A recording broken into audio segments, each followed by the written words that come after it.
let me ask Henry to ask a quick question.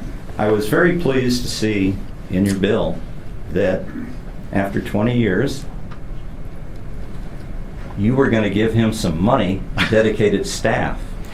Now, the Public Interest Declassification Board is probably a bigger secret than most of this SAP programs. Now, you have made a big mistake in letting people know that it exists and you want to fund it. Got a question for you. How would you like to use them? Because I think they should be used, but I want to know what you guys think you should use them for. Well, I would say, look, the perfect system, in my opinion, would be if we had committees within the House and the Senate that were basically subcommittees of Intel, Armed Services, and so forth to actually have oversight of it. But if not, the next best thing would be to have this be kind of that advisory board to actually take and to look at the different approaches and hold the agencies accountable for actually getting some of this stuff done and explaining why or why not they're getting things automated, but also the fact that that there is a process which is going on. If the NGA can do it, the other organizations can do it as well. And I'd simply add, if we are successful in putting in this public interest test on that initial decision, whether to classify or not, we ought to have somebody that's going to be informed enough to potentially arguing the public interest and the right to know side, and that's where I think the board would come in. So at this point, I'd like to open up to questions. Do you have any press that want to sit there? Go ahead, sure. Yeah, it's a straightforward question. What do you see? Why don't you say who you are for the Rachel Oswald, CQ roll call. What do you see as far as timelines for this? Do you think this could be offered as an amendment to the NDAA? Or is this kind of maybe a next year bill? And what do you sense about where the House stands? Well, let me kind of all of the above. Could we take? We did this initially with only Intel committee members. We didn't kind of broaden the aperture. We let HISGAC know, and our hope would be that a group there would embrace this as well.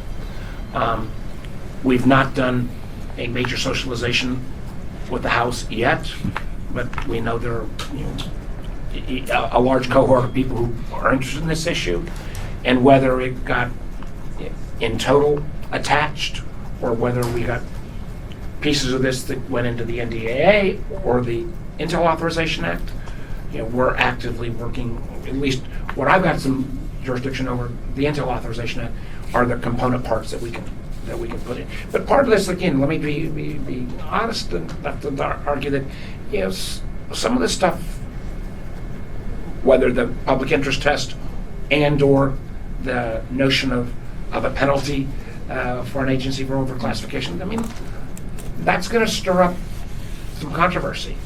And as we're aware, we warned the administration this was coming.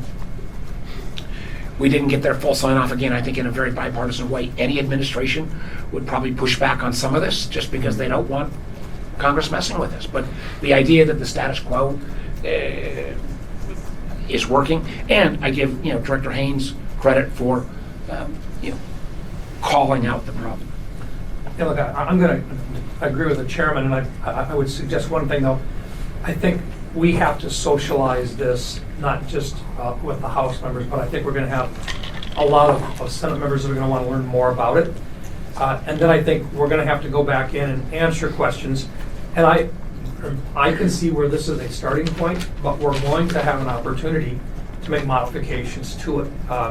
We don't have all the answers yet. And remember, we're still looking at the investigations that are going on about what happened with regard to, or what has to be addressed with regard to the documents that were found to be in inappropriate locations through multiple administrations, but also then the most recent leak of documents, with regard to the war in Ukraine and so forth.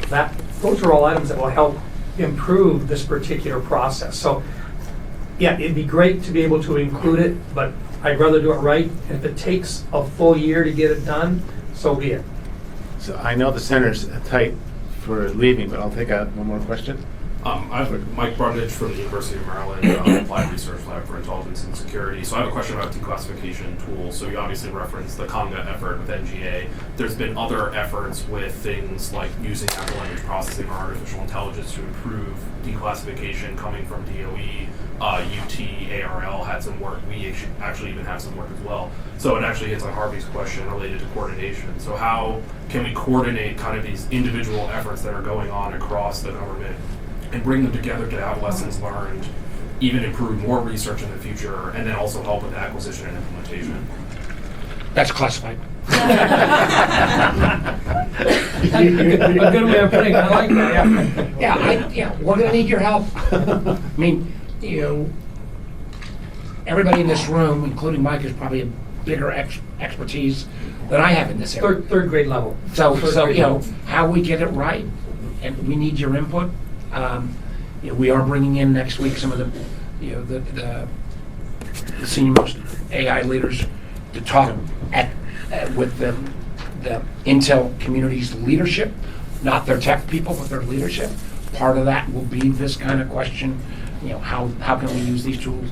You know, I don't want people coming in pitching a product, but can we make sure we wrap our heads around all this? But we're going to need it. Well, I think that there's another segment. Part of it is for documents that already exist, and then for documents moving forward. I think if we can fix the process for documents moving forward through this process, that's a step. And then based on that, we'll put together data sets, and we'll be able to look back at that stage of the game over a period of time. But the data sets today, we don't have that.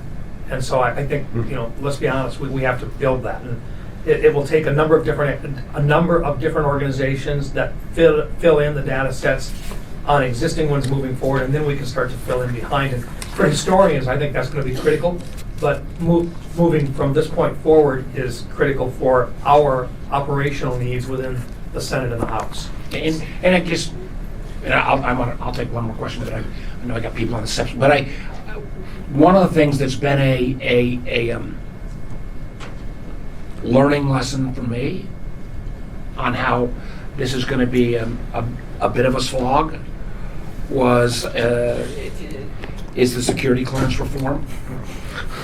I mean, you know, we did get it down from 750,000. We got the process of continuous vetting. Right. What does continuous vetting mean in an internet age? Yeah. I mean, you know, we have made progress, but I did not think it was going to be a 10-year career move for me to get in security clearance reform. Whether I'm taking on, and whether Mike and I are taking on another 10-year process on declassification and classification reform, we may be inviting that. We have Rosenwasser on it, so that's. I know, and how when can you that be? guys said that somehow that this is not sexy, Yeah. you just, you know, John Rosenwasser faculty, his jaw fell. I know. He thinks this is very There's sexy. no question.